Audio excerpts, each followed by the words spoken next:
നബി അലൈഹി ഇസ്ലാമിന്റെ സംഭവം അറിയണ്ടേ? മൂസാ നബി പടച്ചവനോട് ചോദിച്ചു, ജീവിതത്തിലെ ഏറ്റവും അധികം ഈ മൂസ ശ്രദ്ധിക്കേണ്ടുന്ന പ്രധാനപ്പെട്ട കാര്യത്തിൽ എനിക്ക് നീ വസിയത്ത് ചെയ്യണം അല്ലാ. ഏറ്റവും പ്രധാനപ്പെട്ട കാര്യം ഏതാണെന്ന് പറഞ്ഞു തരിക. അള്ളാഹു പറഞ്ഞു, ഊസീക ബി ഉമ്മിക, നിന്റെ ഉമ്മയുടെ വിഷയമാണ് ഏറ്റവും പ്രധാനം. അത് നോക്ക്, ഏറ്റവും ഒന്നാമത് ഊസീക ബി ഉമ്മിക. ഒരു പ്രവാചകനായ മൂസാ നബിയോട് അല്ലാഹു പറഞ്ഞതാ. അപ്പൊ മൂസാ നബി ചോദിച്ചു, രണ്ടാമത് പടച്ചവനെ, രണ്ടാമതെന്താണ് ഞാൻ ജീവിതത്തിൽ ഏറ്റവും അധികം ശ്രദ്ധിക്കേണ്ടത്? ആ സമയത്ത് മൂസാ നബിയോട് അല്ലാഹു പറഞ്ഞു, ഊസീക ബി ഉമ്മിക, രണ്ടാമതും നിന്റെ ഉമ്മയോട്. മൂന്നാമതും മൂസാ നബി തളർന്നില്ല, ചോദിക്കുകയാണ്, ഔസിനി യാ അല്ലാഹ്, മൂന്നാമത് ഞാൻ എന്താണ് ഏറ്റവും അധികം ശ്രദ്ധിക്കേണ്ടത്? ഊസീക ബി ഉമ്മിക, നിന്റെ ഉമ്മയുടെ വിഷയം ശ്രദ്ധിച്ചു. സാധാരണ സ്വഹീഹ ഹദീസിലൊക്കെ ഉസ്താദന്മാർക്കറിയാം, ഉമ്മയോടുള്ള ബാധ്യതയാണ് ആദ്യം ശ്രദ്ധിക്കേണ്ടത്. 1, 2, 3 തവണ പറയും. പിന്നെ 4ാമത് പറയുന്നത് അബീക, നിന്റെ വാപ്പയുടെ വിഷയമാണ്. പക്ഷെ ഇവിടെ മൂസാ നബി 4 അല്ല 5 അല്ല 6 അല്ല 7 അല്ല 8 അല്ല 9 പ്രാവശ്യം ചോദിച്ചപ്പോഴും അള്ളാഹു പറഞ്ഞു ഉമ്മിക്ക ഉമ്മിക്ക ഉമ്മിക്ക 9 പ്രാവശ്യം. 10ാമതാണ് വാപ്പയെ കുറിച്ച് പറഞ്ഞത്. ഇവിടെ മുഹദ്ദിസീങ്ങൾ പറയുന്നു, മൂസാ നബിയോട് മാത്രമാണ് അല്ലാഹു അങ്ങനെ 9 പ്രാവശ്യം ഉമ്മയുടെ വിഷയം പറഞ്ഞത്. കാരണം മൂസാ നബിയും ഉമ്മയുമായിട്ട് സാധാരണ ഒരു മകനും ഉമ്മയെക്കാളുള്ള ഒരു ബന്ധം സൂക്ഷിക്കേണ്ട ഒരു ബാധ്യതയുണ്ട് എന്ന് അള്ളാഹുവിനറിയാം. അതുകൊണ്ട് എന്താ അങ്ങനെ സാധാരണയ്ക്ക് വിപരീതമായി മൂസാ നബി അലൈഹി സ്വലാത്തു വസ്സലാമിന്റെ ഉമ്മാക്ക് ഒരു പദവി കൊടുക്കാൻ, അല്ലെങ്കിൽ ആ സ്നേഹത്തിന് ഒരു ആഴം കൊടുക്കാനുള്ള കാരണം ആർക്കെങ്കിലും അറിയോ? അങ്ങനെ നടന്നോടാ നീ? ഇങ്ങനെ നെന്മാറയിലെ SKSF പ്രവർത്തകനായിട്ട് നടന്നു. മൂസാ നബി അലൈഹി സ്വലാമിന് ഉമ്മയോടുള്ള ബന്ധം പറയാം. പക്ഷെ പേര് അബുനീസ് എന്താ? മുഹ്സിൻ. മുഹ്സിൻ എന്താണ് പറയും?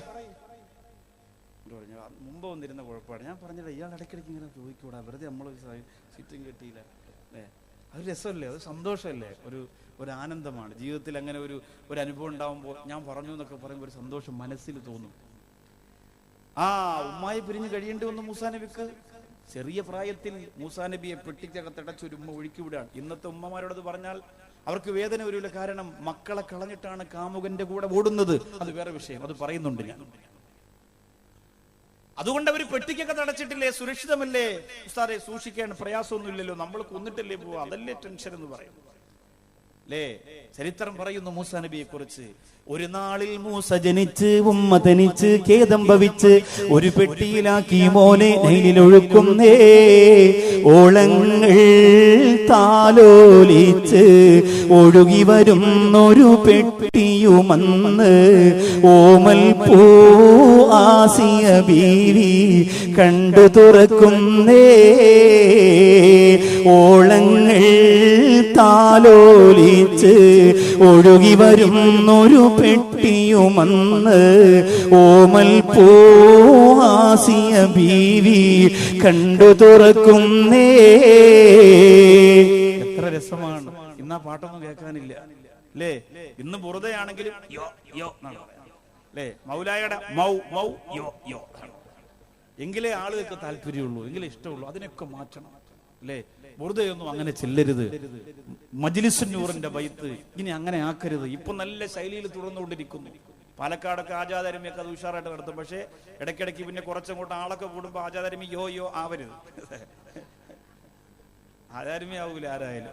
അങ്ങനെ ആക്കരുത്, അതിന്റെ ശൈലി നഷ്ടപ്പെട്ടു പോകും. ബുറുദ എന്ത് രസമാണ്!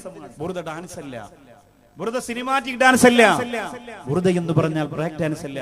ബുറുദ എന്ന് പറഞ്ഞാൽ നമുക്ക് കൊട്ടും കുരവയും വെച്ച് അതിന്റെ ഇടയിൽ എന്തെങ്കിലുമൊക്കെ ചേർത്തിട്ട് അതിന്റെ പദവിയെ നഷ്ടപ്പെടുത്താനുള്ളതല്ല. വളരെ ഭദ്രതയോടെ ചൊല്ലിയാൽ അൽഹംദുലില്ലാ, എന്ത് രസമാണ്, എന്ത് ആനന്ദമാണ്, എന്ത് ആഹ്ലാദമാണ്. അള്ളാഹു അത് ജീവിതത്തിൽ ആ ഒരു മധുരത്തോടെ കൊണ്ടു നടക്കാൻ അള്ളാഹു നമുക്ക് എല്ലാവർക്കും തൗഫീഖ് തരുമാറാകട്ടെ.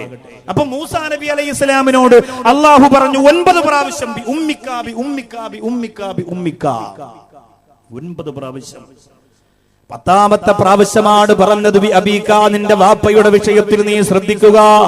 അല്ലാഹുവേ, അങ്ങനെ പ്രിയപ്പെട്ട ഉമ്മയോടുള്ള വാപ്പയോടുള്ള ബാധ്യത സൂക്ഷിച്ചു പോര മനുഷ്യർക്ക് ഞാൻ എന്താ കൊടുക്കുന്നതെന്ന് മൂസ നിനക്കറിയുമോ? അല്ലാഹു പറയുകയാ, ഞാൻ മാതാപിതാക്കളെ ആദരിക്കുന്ന മക്കൾക്ക് കൊടുക്കുന്ന സമ്മാനങ്ങൾ അറിയോ?